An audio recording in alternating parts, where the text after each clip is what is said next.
It's from when Fezco beat me up. Very cool. Actor Jacob Elordi plummets to his death from Hollywood sign.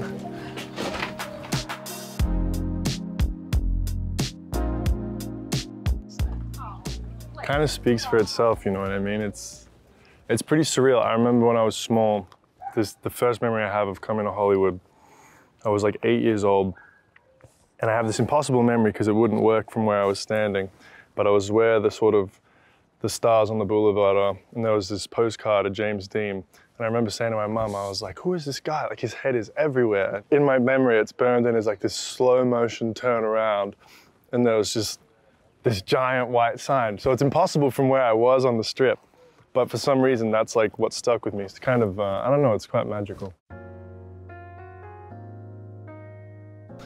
Listen, pal. Listen, hound. Hey, she's only a natural actress. She doesn't perform for the camera. Listen, I gotta be better. She's a Hollywood girl. She is. I've lived in LA, I think it must be close to 4 years now. I used to live in like a tiny, tiny apartment in the back of the valley. I would look down sort of over Hollywood and over the hills here, and I'd see these houses and I'd be like, man, who lives there? Like, who lives underneath the Hollywood sign? I was in acting school for about 6 months, and I was auditioning for projects and stuff like that, and then I sort of booked my first movie from those auditions, and then went and made that movie, and I was like, sweet, I'm set now. I'm gonna be the greatest actor that ever lived. And then it was like crickets. It was like 2 years of just, you know, going through the works, doing the pilot season stuff. It's just in and out of casting offices. So close, you're to this, you're to that, you're not this, you're not that, you're a terrible actor. And then, you know, now 4 years later, you know, I'm looking at it from the other side, and it's a pretty surreal experience, you know. I think Euphoria is like this cocktail of every single possible experience that a teenager might have or a human being might have put into one high school. I think there's something in every character that you can relate to, and there's these human themes, you know, there's love and loss and being wanted and not being wanted, and I think that's what the beauty is of the show, is that you have so much time that you can kind of dive into his life and see where he comes from, and once you see sort of his dad's story and his dad's kind of trauma and that being passed down to him, it's kind of like, you know, I doubt there's anyone that can really come out of that situation unscathed and, you know, a happy camper. Everyone is born into this world, and then you get given a set of experiences to play by. You know, so there's a reason behind the most heinous, awful people in the world. There's always a story behind, you know, that kind of trauma and that kind of tragedy. And whilst it doesn't validate their actions, I think it's good to have empathy and sit back and realize that everyone comes from somewhere. Go!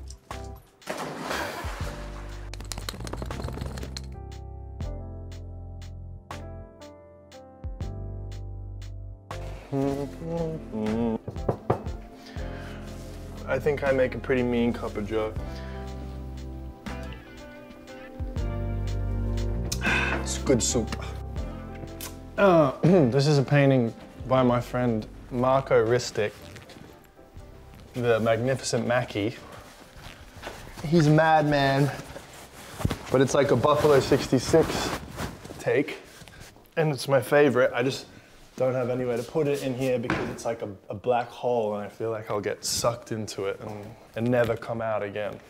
This is a gift from a dear, dear friend, and it's a Rebel Without a Cause poster from Japan. This is probably like my prized possession. Before this movie, men weren't allowed to show like tears or like a great amount of pain on screen, which is also interesting that this is like a Japanese print, because in Japanese culture it's the same kind of thing in their cinema. There's no tears, no crying, and then you have James Dean on the screen, like just tearing himself, not to use the quote, but like literally tearing himself to pieces on screen. I would just like kill to go back to that time and be in a theater and like be a young man and like see that performance. It must have been crazy, you know? You know, I have been watching a bunch of film noir, but when I really got into film noir was I was supposed to play Orson Welles in this movie. And I sort of started with his radio plays and stuff, but then kind of got into his pitches after Citizen Kane. And sort of the nature of them to me was just like so alluring, because you have these absurd, in-depth, crisscrossy plot lines and these kind of crazy masculine, like stoic characters, the greatest leading men of their time, like the biggest movie stars in these dark rooms, dreaming about this incredibly beautiful actress. Like, it's the dark room, it's the cigarettes, the top hats, the old cars, the clipped sentences. You know, it's everything about it is like, it's probably one of the sexiest genres of film that there is, you know?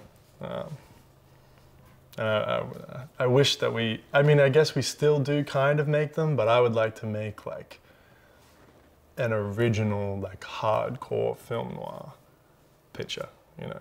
That's a dream of mine for sure.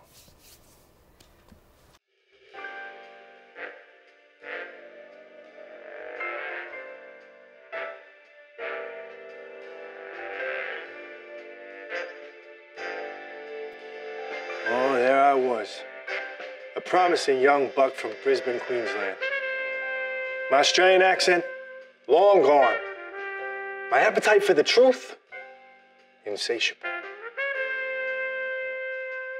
24 hours, by God, I wish we had that kind of time.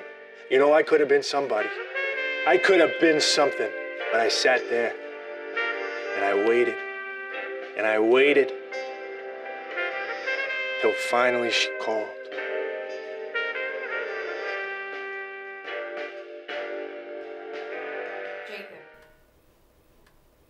Jacob? Anyway, yeah. What the hell was that? Thank you for stopping by and taking a peek at all my peculiarities. I'm off to the pictures.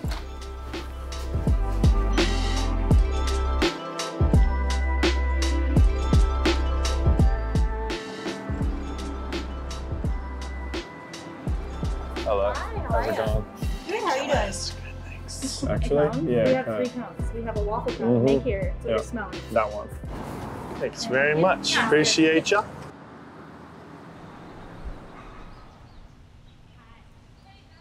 Yeah, I'm just taking a picture of these flowers. They just look really nice. We're on our way to the Los Feliz Theatre, which is this nice little cute theatre in Los Feliz, strangely enough. But it's one of my favorite places to watch movies in LA. Before the pandemic, I went almost every day, I would say, to go see a movie. Especially because when I first moved to LA, it was like, I didn't know anybody. And it was just like this communal space where I could go and like, you know, the people in the movies were like my friends. Going to the cinema has always been kind of informed what the dream of being here was for me. When I was 11, I was in Coffs Harbour and I went with my dad to see Chris Nolan's The Dark Knight. And I think that was the first time I remember watching Heath Ledger. And when he's like, how about a magic trick? And he slammed that guy's head into the pencil and the pencil disappeared. I was like, that's what I want to do. Whatever that is, that's what I want to do. Strangely enough, I've been here for 4 or 5 years now.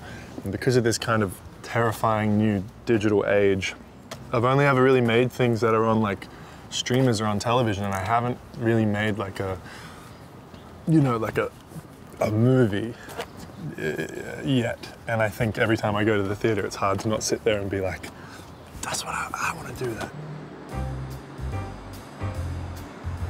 Thanks so much for spending the day with me. I want to go and see a movie now.